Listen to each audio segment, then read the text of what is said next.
السلام علیکم ورحمۃ اللہ وبرکاتہ۔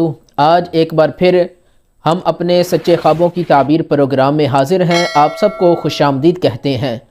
آج ہم جانیں گے کہ خواب کے اندر گوشت کا ٹکڑا دیکھنا، اس کی تعبیر کیا ہے۔ یعنی خواب کے اندر بکری کے گوشت کا ٹکڑا دیکھنا، گائے کے گوشت کا ٹکڑا دیکھنا، یا خواب کے اندر کچا گوشت کھانا، ان تمام خوابوں کی تعبیریں آپ کو اس ویڈیو میں ملے گی۔ اس ویڈیو کو مکمل دیکھیے گا۔ حضرت ابن سیرین رحمۃ اللہ علیہ آپ فرماتے ہیں کہ اگر کوئی شخص خواب میں دیکھے کہ اس نے بکری کے گوشت کا ٹکڑا کھایا ہے تو اس خواب کی تعبیر ہے کہ جس قدر اس نے بکری کے گوشت کا ٹکڑا کھایا ہے اسی قدر اللہ تعالیٰ اسے نعمت عطا فرمائے گا۔ اور اگر کوئی شخص دیکھے کہ اس نے خواب میں گائے کے گوشت کا ٹکڑا کھایا ہے تو اس خواب کی تعبیر ہے کہ جتنی مقدار میں اس نے گوشت کا ٹکڑا کھایا ہے اس کے لیے اسی سال میں نعمت کی فراخی ہوگی۔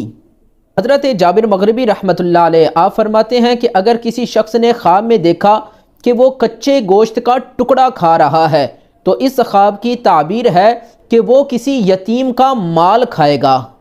آج ہم نے سنا کہ خواب کے اندر گوشت کا ٹکڑا کھانا، اس کی تعبیر کیا ہے۔ آپ بھی اگر اپنے خواب کی تعبیر جاننا چاہتے ہیں تو ہمیں کومنٹس میں بتائیں۔ انشاءاللہ نیکسٹ ویڈیو کے ساتھ پھر ملاقات ہوگی۔ تب تک کے لیے اللہ حافظ۔